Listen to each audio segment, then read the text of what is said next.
Goeiemôre, ek hoop dit gaan goed met jou. Ek wil graag vanmôre vir jou die vraag vra, waar vind jy jou vreugde?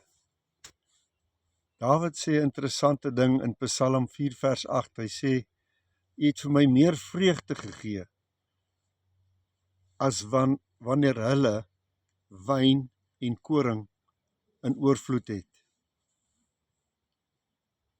Wat bedoel Dawid eintlik? Wyn en koring staan hoofsaaklik vir twee dinge. Wyn staan vir uitspattigheid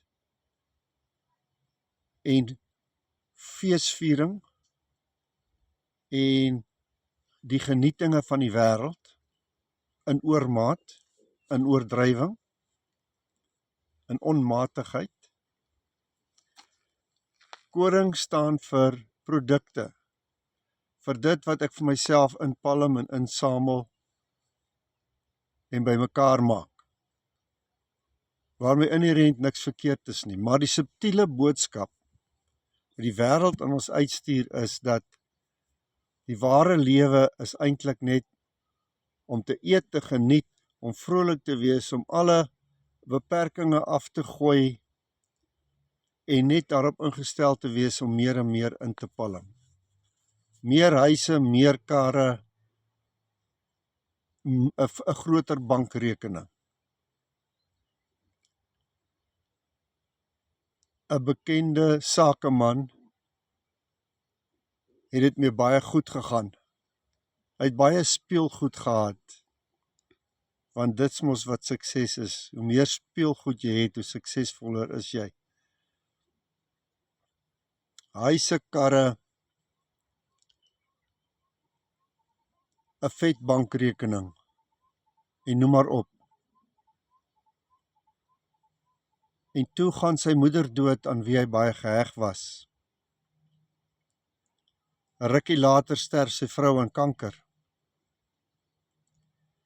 En as gevolg van omstandighede buite sy beheer, skommelinge in die markte ensovoorts, verloor hy omtrent alles wat hy gehad het. En hy sê toe agterna, en in die proses vind hy toe die Here, en hy sê agterna, dit was toe die gelukkigste tyd in sy hele lewe. Want toe het hy weer eens besef en ontdek, waar vind hy sy geluk? Hy het eers sy geluk gevind in wyn, in die genietinge, die plesiere van die wêreld, in oormaat, binge drinking, en die bymekaar maak van goed. En toe ontdek hy dat vreugde is nie dinge nie, dis 'n persoon.